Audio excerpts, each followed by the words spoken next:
Il était durant des décennies l'homme de l'ombre de la communication des Bleus. C'est lui qui pendant des années s'est occupé de faire le lien entre les stars de l'équipe de France de football et les journalistes, un lien loin d'être toujours évident. Aujourd'hui retraité de l'équipe de France, Philippe Tournon raconte dans son livre La vie en bleu ce qu'il a vécu de l'intérieur. En immersion dans les affaires sportives les plus médiatiques de ces dernières années, au contact de ces champions qui fascinent. Affaire Benzema, la montée spectaculaire de Kylian Mbappé, enfant prodige, ou encore les révélations sur les matchs truqués, Philippe Tournon n'élude aucun sujet et raconte ce qu'il sait sans filtre. Il est ce soir avec nous pour tout nous raconter sur les vraies coulisses du football français. Merci d'être avec nous, merci beaucoup. Vraiment, c'est un honneur pour moi de vous avoir. Et je voudrais vous remercier parce que vous nous avez beaucoup aidé. Je l'ai dit tout à l'heure, lorsqu'il y avait un jeune garçon qui voulait absolument rencontrer Paul Pogba, et vous nous avez beaucoup aidé. Et ça nous a beaucoup touché. Voilà, je voulais le dire. Et c'était un rêve incroyable pour ce garçon. Donc vous lui avez fait réaliser son rêve. Et c'était en partie grâce à vous, Philippe. Et vous êtes vraiment un homme vraiment qui nous a beaucoup aidé. À chaque fois qu'il y avait des problèmes ou des joueurs ou des trucs caritatifs, vous étiez toujours présent pour nous aider. Donc merci Philippe. Alors vous avez une carrière incroyable puisque vous avez géré la presse des Bleus pendant combien d'années? Pendant 337 matchs, 30 saisons. 30 saisons, vous vous rendez compte, plus de 30 ans. Près de 30 ans, c'est incroyable. Vous êtes double champion du monde. Eh oui, vous êtes le seul. Hein. Non, Didier. Ah oui, c'est vrai qu'il y a Didier. C'est vrai qu'il y a Didier. 1988-2018, bien entendu, 2 titres incroyables. Et pour votre dernière conférence de presse, les joueurs présents avaient voulu vous rendre hommage. Je m'en rappelle, regardez, Matuidi et Antoine Griezmann, regardez. Merci déjà Philippe. Ça fait, moi je l'ai connu depuis 2010, donc beaucoup de temps ensemble. Il a été parfois dur. Il a été une part importante dans le projet de l'équipe de France. Philippe Tournon, c'est sa dernière conférence de presse. Yes, enfin! Yes, on n'en veut plus! Non, il est bon dans ce qu'il fait. Et voilà, même s'il est un peu grincheux et il sourit pas trop. Mais non, c'est vraiment un chouette type.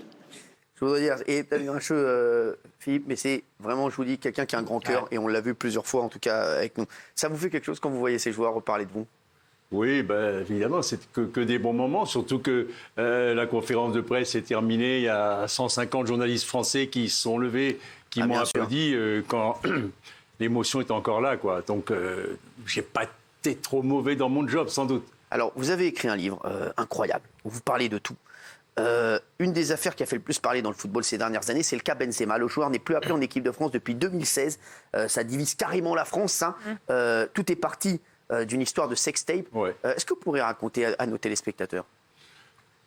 C'est une affaire judiciaire au premier degré. C'est-à-dire qu'un jour, en rassemblement équipe de France, Karim Benzema vient voir Mathieu Valbuena, lui dit « Écoute, je sais que tu es empêtré dans une affaire de sextape, qu'on veut te faire chanter. Moi, j'ai peut-être une solution pour toi. J'ai quelqu'un, tu veux qu'il t'appelle, tu veux l'appeler ?» Alors la justice dira, est-ce qu'il voulait vraiment rendre service à Mathieu ou comme Karim le dit, comme Karim le prétend, c'est ça, ou est-ce qu'il était du côté d'un de ses copains qui connaissait les maîtres chanteurs? C'est pas établi du tout. Toujours est-il que les deux joueurs, à partir de ce moment-là, se sont un peu exclus. Et après, les choses se sont un peu calmées. Et il y a eu des incidents qui ont fait que Didier n'a pas sélectionné Karim. Et c'est lié à une histoire de la non-sélection de Karim a entraîné de la part d'Éric Cantona et d'autres personnes des commentaires à connotation raciste. Alors c'est ça l'histoire. Ben Arfa et Benzema ne sont pas là, c'est par leurs origines, etc. Ça. C'est ce qu'on a dit, parce que quelques mois plus tard, Karim Benzema donne une interview en Espagne dans laquelle il sous-entend que Didier Deschamps aurait cédé à une partie raciste de la France. Voilà. Et la maison même de Didier Deschamps, paraît-il, est taguée avec le mot raciste. Voilà, là on arrive au bout de l'affaire. Ouais. Donc quand on a fait ces déclarations, Karim Benzema dit oui, le sélectionneur, je ne dis pas qu'il est raciste, mais il a pu céder à une partie de la population française qui est un peu raciste. Et un jour, la femme de Didier de Concarneau, la maison des Deschamps à Concarneau, est taguée avec le mot raciste. Et Didier, je l'ai vu ce jour-là, très marqué. Et je ne dis pas que Karim ne reviendra pas en équipe de France. Seul Didier peut le dire. Mais j'ai l'impression que ce jour-là, une ligne rouge a été franchie. Voilà. Est-ce qu'il s'est expliqué un jour avec Karim Benzema? Parce que je sais que Didier Deschamps, comme vous l'avez dit, a été très très meurtri par cette histoire et par Je sais pas. ces accusations. Vous Je savez sais pas. pas s'ils en Il a ont attaqué, parlé. d'ailleurs. Vous en avez parlé avec Karim Benzema depuis 2 ans. Non, j'ai pas eu l'occasion de Il recontacter. paraît que Didier Deschamps aurait même refusé de participer à l'émission Au Tableau en 2018 à cause d'une phrase de Jamel Debbouze Oui. sur Didier. Effectivement, je raconte dans mon livre que l'émission Bien sûr. Au Tableau de Mélissa Thuriot, Didier avait donné son accord. On avait commencé à travailler avec Alexandre Darmon sur les thèmes de l'émission. Enfin, tout se présentait bien. Et puis, dans l'émission qui précédait, Jamel Debbouze a eu un petit mot... Pas méchant, mais enfin, il a dit « Ah, si Karim pouvait revenir en équipe de France, ce serait bien. » Didier m'a dit « T'annules tout. » Mais parce que Didier, je crois que c'est une profonde blessure Il a été très psychologique. meurtri. Il a été Ouais, très marqué. ouais. Benzema Absolument. aussi. Il l'a attaqué d'ailleurs. Benzema, il l'a dit aussi qu'il a été meurtri de ne pas avoir d'explication aussi avec Didier Deschamps. Oui, Au-delà bien de sûr. ça, mais donc, bien sûr, c'est des deux c'est côtés. un énorme malentendu qui est parti d'une affaire judiciaire et après, les positions se sont écartées. Parce que je veux dire, moi je connais les deux. C'est vrai que Karim, c'est vraiment un mec que j'aime beaucoup, Et bien avec sûr. qui je m'entends très bien. C'est un joueur et Didier Deschamps, exceptionnel. Ouais. et Didier Deschamps, c'est un mec d'une simplicité, Ouais. voilà, que j'ai eu la chance de rencontrer plein de fois et qui a une famille très très sympathique. Ouais, tout Son à fait. fils, sa femme, c'est vraiment des amours. Non mais c'est vrai, donc c'est triste parce que je pense que c'est parti d'un malentendu Ouais. et ça s'est envenimé et aujourd'hui Voilà. les deux sont pénalisés par ce qui se passe. On voulait aussi revenir sur la plus grande star du foot français, c'est bien sûr Kylian Mbappé. Mbappé, c'est aussi quelqu'un pour qui la communication, et vous en c'est connaissez un incroyable. rayon, compte énormément. Quand il est arrivé en équipe de France, vous dites dans votre livre, il vous avait fourni un guide de 2 pages sur comment gérer sa communication. Qu'est-ce que Non, c'est que cette c'est pas moi qui je me le suis procuré par un autre canal, mais Ouais. il n'a pas eu l'outrecuidance de me dire voilà comment faut me gérer, voilà D'accord. comment faut me présenter, voilà le décor, voilà etc. Mais effectivement, dans l'extrême souci de professionnalisme qui a entouré toute la carrière de ce surdoué, il y avait un petit guide pour les interviews de Kylian Mbappé. S'il y a une musique, c'est ça, les thèmes à retenir, convivialité, entrain, Ah ouais. plaisir partagé, pas ci, pas ça, voilà. Et tout est géré par ses avocats. Par son père, je C'était non, sa famille, ses non parents, qui sont des gens remarquables, Oui. gèrent sa carrière sportive. Ils sont remarquables. Voilà. D'ailleurs, sa maman, elle est formidable aussi. Feissa et Wilfried sont des gens Ouais. adorables et remarquables intelligents. dans la Ouais. carrière. Comment ils encadrent Kylian depuis toujours. Et ils ont eu la sagesse de confier à un cabinet d'avocats tout ce qui était business, communication, image. Et ces gens-là, très professionnellement, ont édité ce petit fascicule. Certains en ont rigolé. Moi, je trouve que c'est très professionnel. Alors, c'est vrai que voilà, il maîtrise tout, Kylian Mbappé. C'est le bon exemple du joueur qui est bien entouré, un peu, on a l'impression, voilà, comme les Cristiano Ronaldo, comme les Messi. C'est la première fois qu'il y a un joueur qui est autant entouré en France ou pas?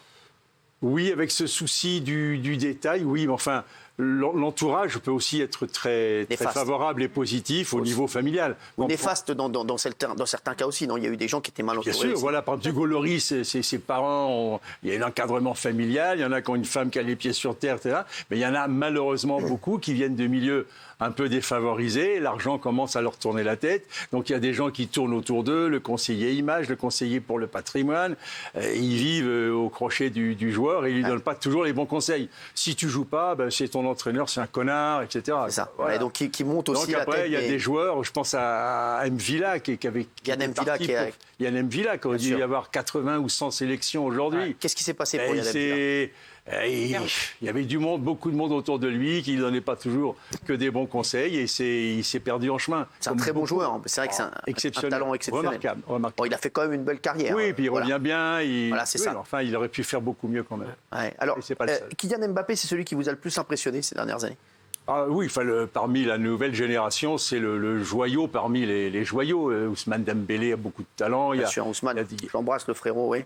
Il y a beaucoup de joueurs. Là, on a eu avec Martial, Bien Dembélé, Mbappé, on a eu une génération d'attaquants là, Incroyable. depuis Griezmann. 2-3 ans. Coman. Non, voilà, c'est énorme. Bien sûr, c'est Coman, Coman, c'est exactement. Coman. Et alors, Énorme.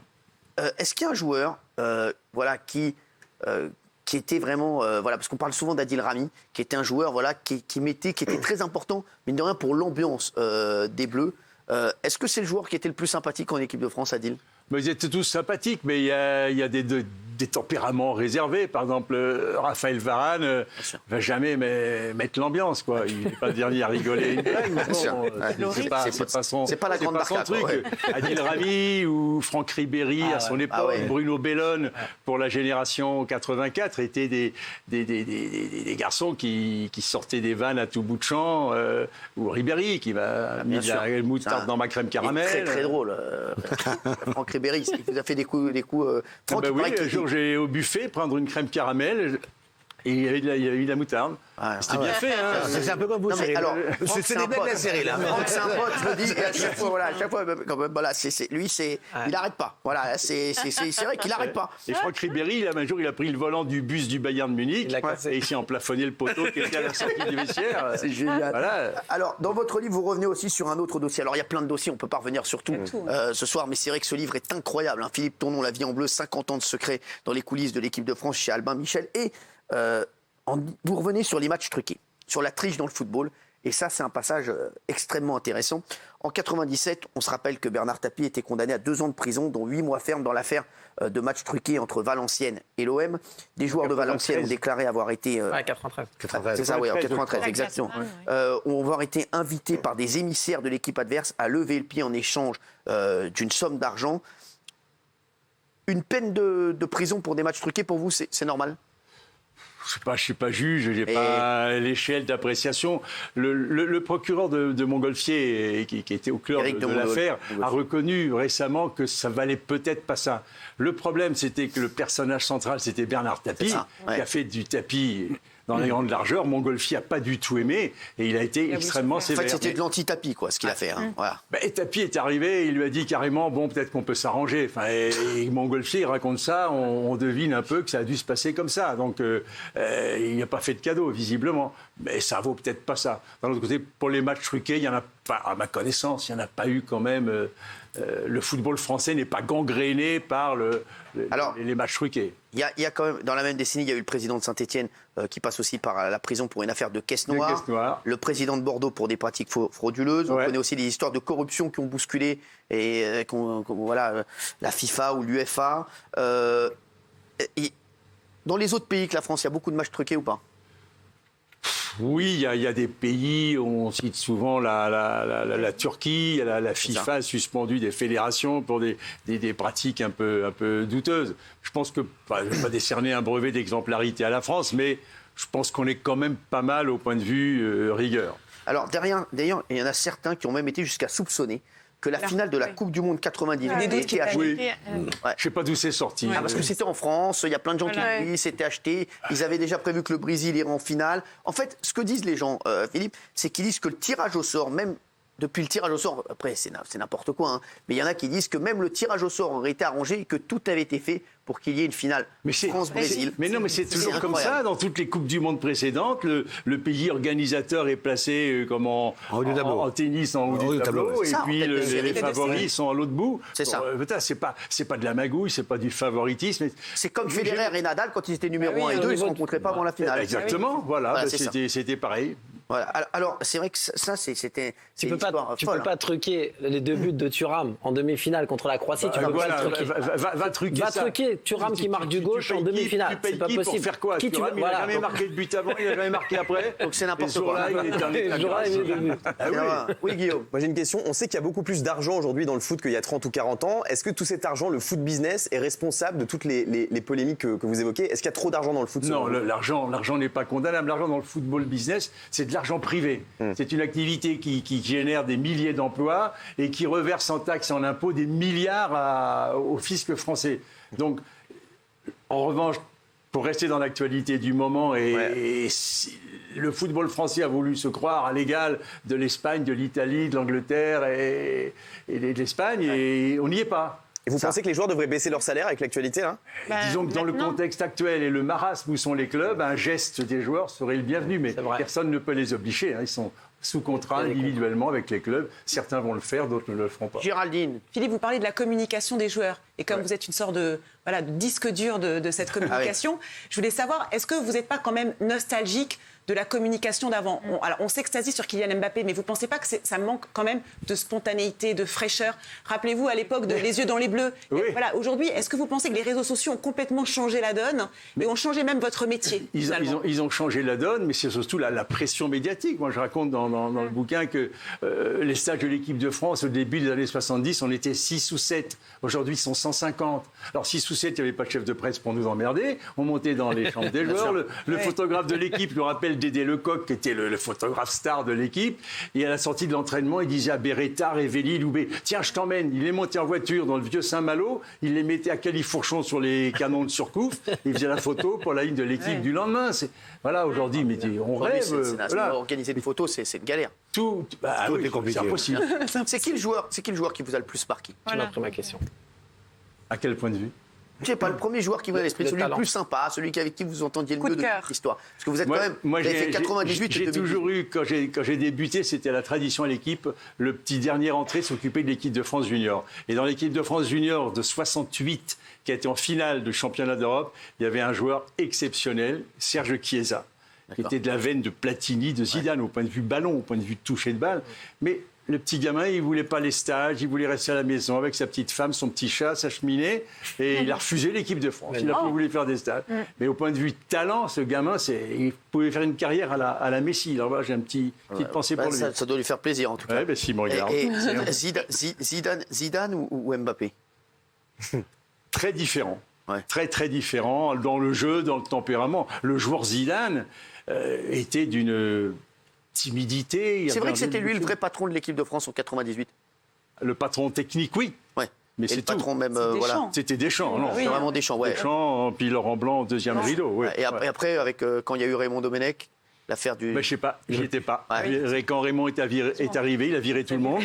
Donc, j'ai pas connu cette époque, je ne regrette pas trop non plus. Heureusement, Celui qui a le plus de talent, tu as dit, et celui le ingérable, le plus casse-bonbon, qui vous a donné le plus de mal depuis 84. Non, il m'a pas donné beaucoup de mal, mais on savait jamais comment ça allait tourner. C'est Eric Cantona. Ah oui. Eric est un gars adorable, un tempérament entier, mais il a son sens de la justice à lui, quoi. Et il faut que ça rentre dans ses. Tous les joueurs, à un moment, se sont fait insulter par des supporters en passant. Et ils ne sont pas tous été lui filer un coup de pied. Le plus déconneur, c'est Ribéry. Ouais, Ribéry, la palme pour Franck Ribéry. Très bien. Merci en tout cas, Philippe Tournon. On va rappeler votre livre. Je sais qu'on aurait pu rester des heures avec vous. La vie en bleu, Philippe Tournon, 50 ans de secret dans les coulisses de l'équipe de France chez Albin Michel.